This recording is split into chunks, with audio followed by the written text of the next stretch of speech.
वहाँ पे certain videos वगैरह प्रोड्यूस करे गए थे और कोर्ट में पूछा गया था हम लोगों से कि what are you doing about it, और कोर्ट का जो ऑर्डर आया है उसी टाइम आ गया था आफ्टर हाफ एन आवर। तो उसमें जो डायरेक्शंस हैं वो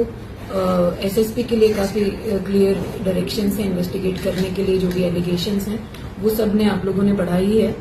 तो कोर्ट ने जब ये क्वेरी करी थी कि इसमें फर्दर क्या क्या हो सकता है डिस्ट्रिक्ट इलेक्शन ऑफिसर की ओर से, तो हम लोगों ने कोर्ट को वो जो भी लीगल प्रोविजंस अवेलेबल है, क्योंकि जो नियमावली है जिला पंचायत अध्यक्ष उपाध्यक्ष के चुनाव की, उसमें काफी क्लियर नहीं है इस तरह के कंडीशंस को लेकर, वो बड़ा समरी में है। तो उसके क्रम में एकमात्र जो गाइडलाइन बचती है वो 2019 की एक रिट पिटीशन है।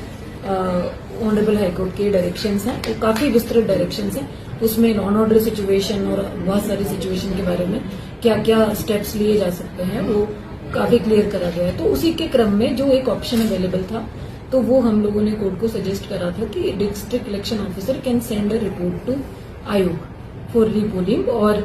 उसके बाद आयोग जो भी दिशा निर्देश देता है तो फर्दर जो डीओ है उसके हिसाब से प्रोसीड करेंगे। तो ऑनरेबल कोर्ट ने काफी क्वेरीज करी थी कि आप कितनी देर में रिपोर्ट भेजेंगे, तो हम लोगों ने कमिट कर दिया था टाइमिंग के बारे में भी। और जब कोर्ट की प्रोसीडिंग कंप्लीट हुई और ऑर्डर आया वहां से, तो ऑर्डर में स्पेसिफिक निर्वाचन प्रक्रिया को लेकर कोई डायरेक्शंस नहीं थे जो ऑर्डर आया था ऑनरेबल कोर्ट का। स्टिल बिकॉज हम लोग कोर्ट में प्रेजेंट थे और मौखिक रूप से काफी सारी चर्चाएं वहां पर हुई थी, तो उसके बाद एक डिसीजन लिया गया कि ये जो भी पूरा एलिगेशंस हैं, वीडियोज हैं और जो भी एविडेंसेस जो रखे गए हैं ऑनरेबल कोर्ट के सामने, जिन पर जो ऑनरेबल कोर्ट है उन्होंने चिंता भी व्यक्त करी है, तो हम लोग उसके बारे में एसएसपी से एक रिपोर्ट लें। तो हमने एसएसपी को एक पत्र भेजा था एडमिनिस्ट्रेशन की तरफ से कि इसके बारे में एक कोई रिपोर्ट दे दी जाए। तो काफी जो देर होने के बाद भी कोई कंक्लूसिव रिपोर्ट नहीं आ पाई कि इसमें अभी इन्वेस्टिगेशन में क्या क्या हुआ है और क्या कह सकते हैं सर्टेन तरीके से कि ये क्या है। अभी वो इन्वेस्टिगेशन चल रही है और काफी लेट एक रिपोर्ट मुझे एसएसपी की प्राप्त हुई थी, जिसमें उन्होंने अभी तक क्या स्टेप्स उठाए हैं उसके बारे में विस्तार से बताया है। जैसे एफआईआर वगैरह दर्ज करी है, कुछ लोगों की अरेस्टिंग करी है, लेकिन ये जो वीडियोज प्रोड्यूस करे गए और ये जो पूरा घटनाक्रम हुआ, इसके बाद ये किडनैपिंग का पॉसिबिलिटी था या कोई और अन्य चीज थी, इसके बारे में कोई भी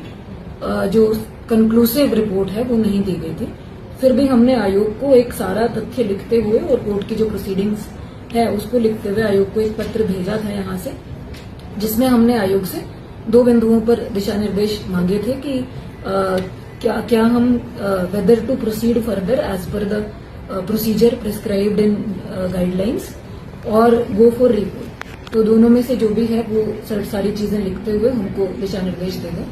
तो उस वक्त आयोग का एक हमको प्राइमरी रिस्पांस प्राप्त हुआ था, जिसमें शायद कुछ कंफ्यूजन्स थे, क्योंकि ये सारा घटनाक्रम बड़ी जल्दी हुआ है और आयोग का जो लॉयर था वो भी शायद कोर्ट में उस वक्त प्रेजेंट नहीं था, तो उनको केस के बारे में बहुत शायद डिटेल नहीं पता थी। तो आयोग का ये अजम्पशन था कि आयोग इसमें पार्टी नहीं है, तो उन्होंने कुछ हमको भेजा था इंस्ट्रक्शन, जिसमें फिर उनको स्थिति स्पष्ट करी गई थी आयोग को कि ऑनरेबल जो कमीशन है इलेक्शन कमीशन वो इस पिटीशन में पार्टी है, और ये जो डायरेक्शंस हैं 2019 के पिटीशन के, इसमें डिस्ट्रिक्ट इलेक्शन ऑफिसर को राइट ना होकर रिपोर्ट के संबंध में जो राइट है या किसी भी प्रकार का फर्दर डिसीजन लेने के संबंध में जो राइट है पोल के संबंध में, वो आयोग को है और आयोग डीओ की रिपोर्ट पर निर्णय ले सकता है। तो आयोग ने हमको फिर एक कम्युनिकेशन दोबारा भेजा था, जिसमें उन्होंने हमें डायरेक्शंस दिए थे कि जो जिला पंचायत अध्यक्ष और उपाध्यक्ष नियमावली है उसके अंतर्गत जो जिला निर्वाचन अधिकारी के अधिकार हैं, आप उसके तहत जिला निर्वाचन अधिकारी हैं, आप उसके तहत प्रोसीड कर सकते हैं। और क्योंकि कोर्ट ने इसमें किसी भी प्रकार के प्रतिबंध नहीं लगाए हैं मतदान प्रक्रिया पर, तो आप एज पर नियमावली डिसीजन ले सकते हैं। तो फिर नियमावली में क्योंकि हम लोगों ने उसको देखा हुआ था, तो जो नियमावली कहती है वो जिला पंचायत अध्यक्ष और उपाध्यक्ष के संबंध में डीईओ को पोल को स्थगित करने या रिपोल के संबंध में किसी प्रकार का प्रोविजन नहीं करती है, और वो इसके बारे में एक्चुअली साइलेंट है, इसमें कोई प्रोविजन नहीं है, और न ही किसी प्रकार के डीईओ के पास ऐसे अधिकार हैं इस नियमावली के अंतर्गत। जो डायरेक्शंस हैं वो हाईकोर्ट के जो डायरेक्शंस हैं 2019 के, वो कमीशन को कुछ अधिकार देते हैं। तो फिर हम लोगों ने ये डिसीजन लिया, हमने कमीशन को इसके बारे में अवगत भी करवाया और हमने एक ऑर्डर यहाँ पे पारित किया, ये डिसीजन लिया क्योंकि सुबह से 9 बजे से पूरा का पूरा पोलिंग स्टाफ जो है वो रात के 12 बजे तक वहीं पर बैठा हुआ था और जो वीडियोग्राफी है वो पूरी प्रक्रिया की हुई थी। सीसीटीवी भी अंदर था, फोर्स लगी हुई थी, इलेक्शन कमीशन के जो ऑब्जर्वर हैं वो भी अंदर बैठे हुए थे। तो इनसाइड द पोलिंग स्टेशन कोई घटना भी नहीं हुई और इनसाइड द पोलिंग स्टेशन किसी प्रकार का कोई व्यवधान भी उत्पन्न नहीं हुआ। तो हम लोगों ने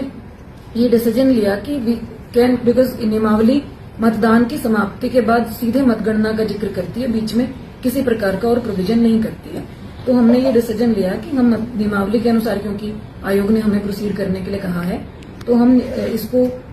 ओपन करेंगे सील को और इसकी प्रॉपर वीडियोग्राफी कराएंगे। इसमें जो वोट्स हैं उनको हम काउंट करेंगे और आयोग के जो प्रिस्क्राइब्ड फॉर्मेट्स हैं उन पर हम एक प्रोविजनल रिजल्ट, अनंतिम परिणाम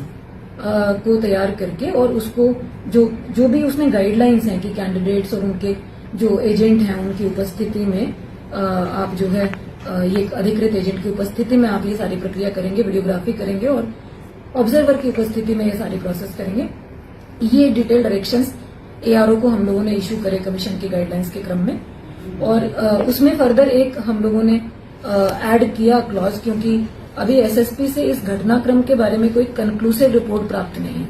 तो हम ये नहीं कह सकते कि ये किडनैपिंग का केस है। जब ये रिपोर्ट आ जाएगी जांच की तभी हम इसके बारे में सर्टेन कुछ कह पाएंगे। तो इसलिए हमने उसमें ये जोड़ा ताकि ये जो रिजल्ट है ये किसी भी दोनों पक्षों में से किसी के भी हित को प्रभावित न करे, इसलिए उसको डिक्लेयर नहीं किया गया ऑफिशियली। उस पूरी प्रोसेस को कंप्लीट करके आयोग के दिशा निर्देश के अनुसार उसे सील करा गया और सील करके उसको ट्रेजरी के जो डबल लॉक है उसमें रखवाया गया है। उसकी पूरी प्रक्रिया की विधिवत वीडियोग्राफी हुई है। जो लोग कुछ पक्ष, एक पक्ष के जो एजेंट्स हैं वहां पर आए थे तो उन्होंने हस्ताक्षर भी किए, उनको दिखाया भी गया है और एक एक मतपत्र को प्रॉपर रिकॉर्ड किया गया है वीडियो के अंदर कि उसमें क्या है और क्या नहीं है। और बाकी पूरे डिक्लेरेशंस करके हम लोगों ने ये सील करके अभी रिजल्ट, अनंतिम जो रिजल्ट है उसको रखा है। आयोग को भी इसको सीलबंद लिफाफे में भेज दिया गया है और ट्रेजरी में इसमें एक कॉपी रखी गई है जो 18 तारीख को जो माननीय न्यायालय की जो हियरिंग है इस पर्टिकुलर केस में, तो ये सारी जो फैक्ट्स हैं और जो रिपोर्ट्स हैं और गाइडलाइंस हैं इसके क्रम में हमने जो निर्णय लिए और क्या इसमें फाइनली रिजल्ट रहा वो हम आयोग को एडमिनिस्ट्रेशन की तरफ से ऑनरेबल कोर्ट को सबमिट करेंगे 18 तारीख को। और उसी दिन ऑनरेबल कोर्ट ने एसएसपी को भी लॉ एंड ऑर्डर सिचुएशन और किडनैपिंग केस और अन्य चीजों के बारे में एक रिपोर्ट देने के लिए कहा है, तो उस दिन उनकी भी रिपोर्ट जाएगी। तो फर्दर जो भी निर्णय होगा ये दोनों चीजों को देखते हुए ऑनरेबल कोर्ट की जो हियरिंग है उसके बाद ही लिया जाएगा। इसमें अभी ऑफिशियली रिजल्ट भी डिक्लेयर नहीं करा गया है, न ही किसी पक्ष को इसमें कोई प्रमाण पत्र जारी करे गए हैं। हमारी तरफ से इसको कहीं शेयर नहीं किया गया है। Only the candidate and the authorised agent जो आयोग की गाइडलाइंस के अनुसार परमिटेड हैं at the time of counting, तो उनके हस्ताक्षर लिए गए हैं। उनको भी ये समझाया गया है कि ये ऑफिशियल रिजल्ट नहीं है, इसको डिक्लेयर नहीं करा जा रहा है और इसको हम सीलबंद रख रहे हैं। ऑनरेबल कोर्ट के जो भी फर्दर डायरेक्शंस होंगे उसके अनुसार आगे की प्रोसीडिंग्स करी जाएंगी।